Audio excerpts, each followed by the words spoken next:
Good morning, guys. Good morning. So today is Friday. Friday ngayon at tayo ngayon ay tutungo sa bahay panambahan today. Tayo muli ay magpasalamat at magpuri sa ating Diyos sa lahat ng biyayang pinagkaloob niya sa ating mga buhay. Sa lahat ng kabutihan na ginawa niya. Kahit na tayo ay hindi mabuti, pero ang Diyos ay nanatiling tapat na mabuti sa atin. Patuloy siyang nagbibigay ng habag at biyaya sa mga buhay natin. Kaya karapat dapat na patuloy siyang purihin, sambahin natin siya sa bawat sandali ng ating buhay. Hindi lamang tuwing araw ng Sunday, kaya araw ng Friday. Dapat araw-araw na purihin po natin. At isipin po lagi natin kung ano yung nakakalugod sa ating Diyos. Amen? Sige po, kita po tayo mamaya. Guys, we're done our Friday worship service today. We're done. So thank you, glory to God. Katapos lang. So, last naman tayo ngayon. Kakain. Say hi to my vlog. Say hi to my vlog. Saan kayo magpapatingin? Sa Saudi German. Hindi ko tinikman to ha. Ikaw to nga. Oo, hindi ko tinikman yan. Kayo nang bahala, hindi ko tinikman yan kung anong lasa, Ano ulam matabang. yan?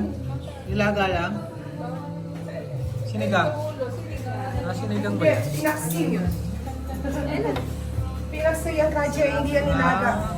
Ayun na magtimpla ha, kasi hindi ko alam kung maalat, basta importante. Daming kanin. Makainom kayo ng kanin. Daming kanin. Kailan kayo ng kanin na walang Meron pa pala, dalawang ulam pala eh. Kayo walang tulog niya. Sabi ni Mami, at least kayo makainom kayo ng kanin. Inumin nyo na ang kanin. Sorry naman, nagkamali lang ng salita. Ikaw talaga. Sige, inumin nyo natin ang kanin! Wow! Mainom na tayo. Masarap po. Wow! Sabi nyo, sige na kayo bahala ha, basta kayo inumin ng kanin. Dire-diretso pa yung sinasabi na inumin ng kanin. Wow, tayo ay makulay ngayon. Pero hindi lahat. Para sa amin na mami talaga pagsalita. Ano pa yung sige Sarap na, naman ito ito. kanina. Walang ulam! Kain na po. Ito po ay isang tufo. Sarap mag-ulam namin ngayon. Kain tayo.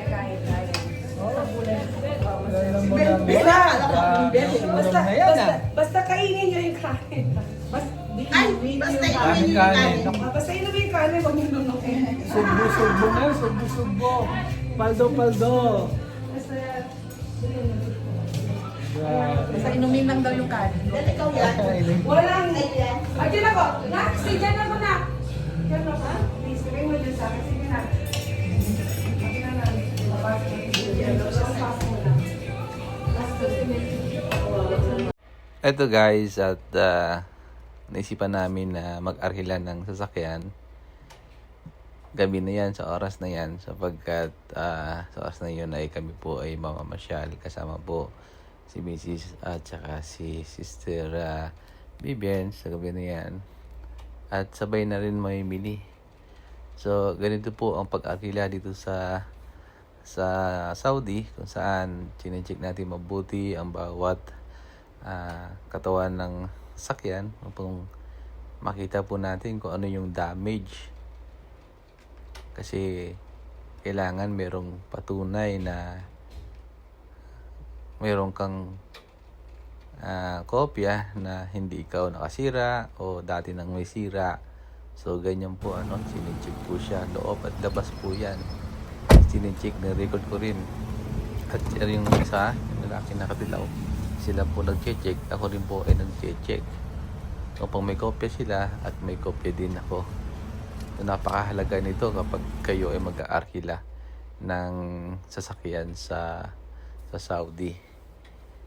So isang araw po yan ay halaga po niya ay nasa 115 per day. So isang araw lang po. Yan ang aming pong arkilahin. So ayan po siya at sinisipat niya mabuti ang lahat ng gilid, taas ng sakyan. Mapakainunan po yan para safety po tayo. At sana nga po may maayos pag na-break natin to. Wala siyang damage para hindi tayo magkaroon ng problema at hindi natin mabayaran. Although ito po ay mayroong insurance, pero mas maganda rin pa na maayos ang sakyan na may babalik natin. So yan po, masusi niya nga tinitingnan mabuti at binibidyohan loob at labas. Ang tagal nga na po namin dyan. Inabot ata kami ng mga 15 minutes yan sa pag-check pa lang loob at labas sa sakyan. Ito nga pala ang nag-check ay hindi naman Arabo. Sige. Hello guys, ando kami ngayon sa Dali. Yes! Dito kami sa umaga milk tea. Kasama ko si Milky Magic and yun no. So ito kami ngayon. Tignan natin. Pagkin ni Kuya sa amin ang kanilang bestseller. Yeah, bestseller yan. Titikman natin yung bago nila. Dahil dito kami ang oras ay 10:42 ng gabi na. Puyat na naman.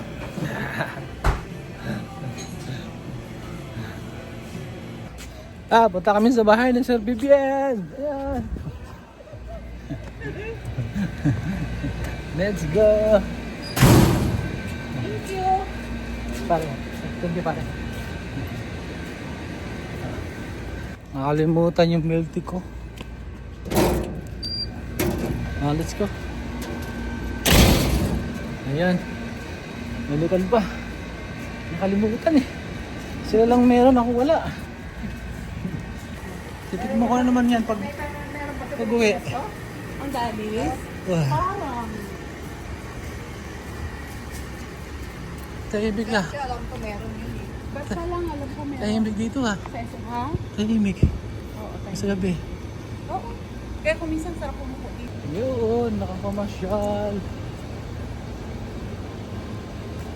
Guys, pasyal-pasyal kami rito ngayon. Na. Milk tea yan. Sarap naman. Sana all. Yes!